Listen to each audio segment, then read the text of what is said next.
फराज किदवई साहब, दरअसल आज भी बहस चल रही है और आज भी बहस के दौरान जो है कांग्रेस के राष्ट्रीय अध्यक्ष खड़गे साहब कहते हैं कि भाई इसे फौरन से लागू क्यों नहीं करते।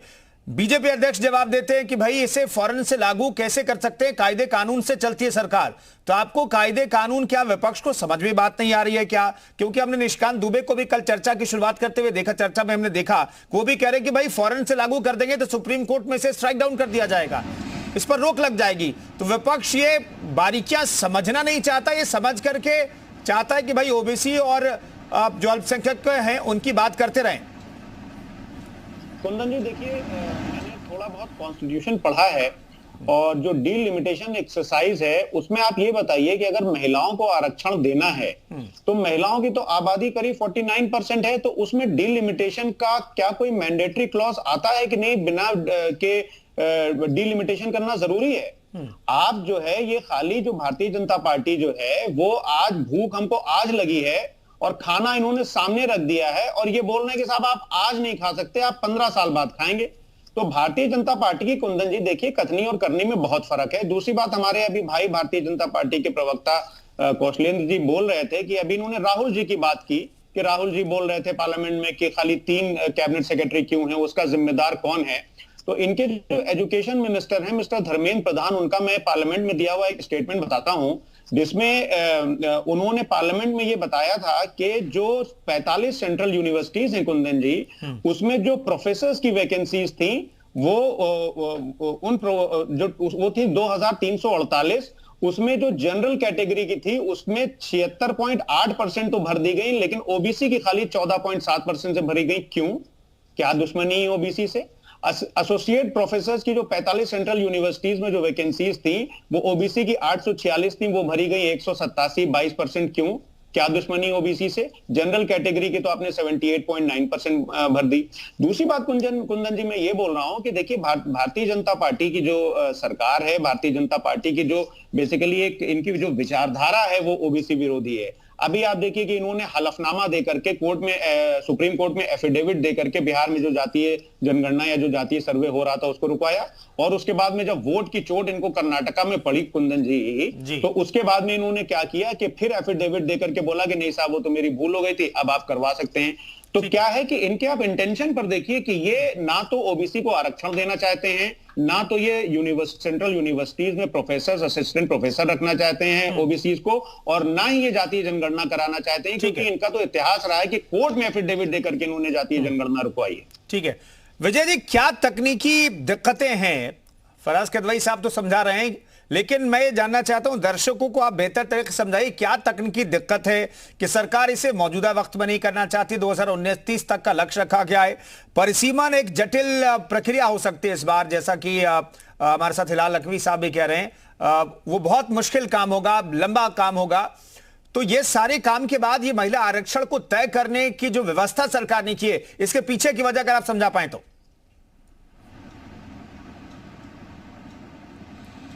देखिए, मोटी बात तो यह है कि अगर आरक्षण बिल पसंद नहीं है तो बहुमत है राज्यसभा में विपक्ष का, वहां इसे टर्न डाउन करा दे, गिरा दे, यानी सरकार को हरा दे वहां पे एकजुट होकर।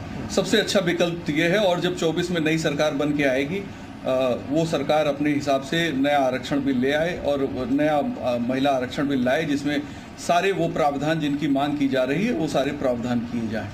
अब दूसरी बात है कि जो मोटे तौर पे एक जर्नलिस्ट के नाते मेरी समझ में आती है बात, वो ये है कि कोरोना 2021 से 20-21 से शुरू हुआ और 22 तक रहा, तो जाहिर है कि जो राष्ट्रीय जनगणना का काम है वो प्रभावित हुआ, नहीं हो पाया।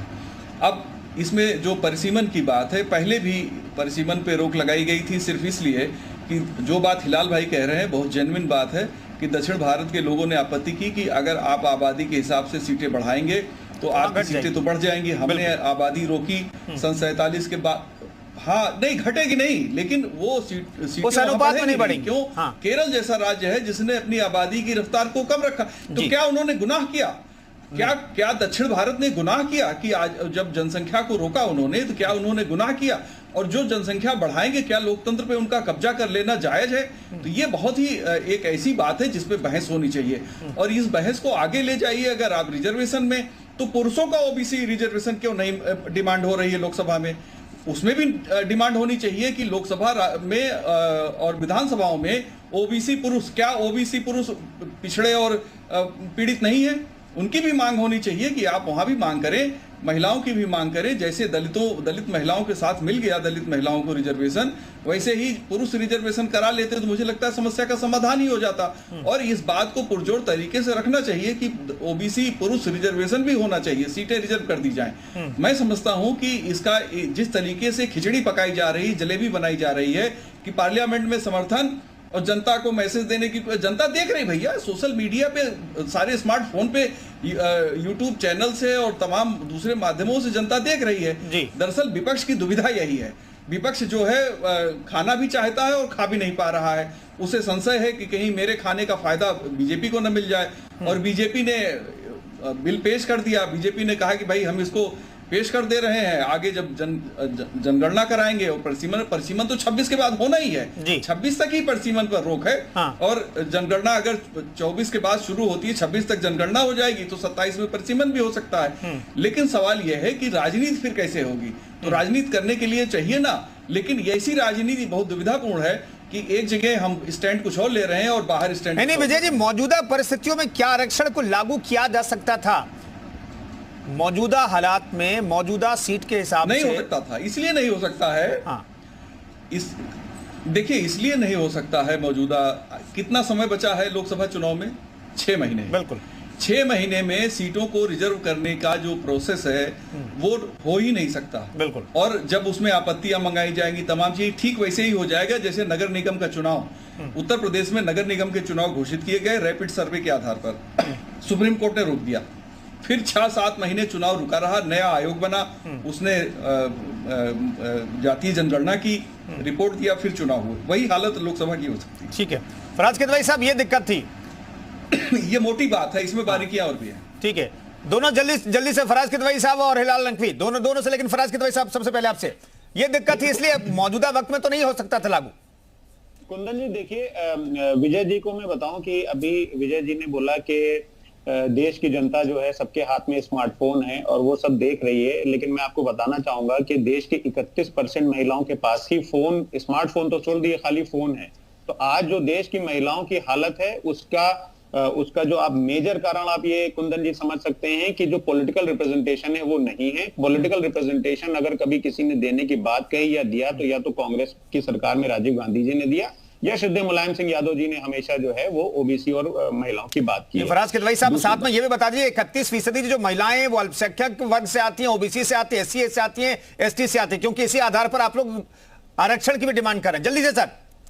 नहीं कुंदन जी, हम लोग तो देखिए महिला सशक्तिकरण की बात कर रहे हैं और महिला सशक्तिकरण तभी होगा। हाँ, तो ओवरऑल महिलाओं को सशक्त कीजिए, जब ओवरऑल महिलाओं को सशक्त कीजिए। हिलाल नकवी साहब, मैं आ रहा हूं सर, थोड़ी सी वक्त की पाबंदी है। हिलाल नकवी साहब जल्दी से जवाब दीजिएगा, क्योंकि आपके राष्ट्रीय अध्यक्ष ने कहा कि भाई मौजूदा वक्त से ही आप इसे लागू कर देते, लेकिन विजय जी बता रहे हैं कि भाई ये मौजूदा वक्त से संभव नहीं है। उसका जवाब तो हालांकि बीजेपी अध्यक्ष ने भी राज्यसभा में दिया। आपके शब्दों में इसके अंदर बहुत जल्दी हम 2 बातें सिर्फ कहेंगे। पहली बात यह कि भारतीय जनता पार्टी के जो हमारे मित्र कह रहे थे कि कोई भी एक ऐसा बता दे जहां के भारतीय जनता पार्टी जो ओबीसी के खिलाफ रही है, तो इसके अंदर पहला और सबसे बड़ी बात यह है कि आप जातिगत जनगणना क्यों नहीं करा देते?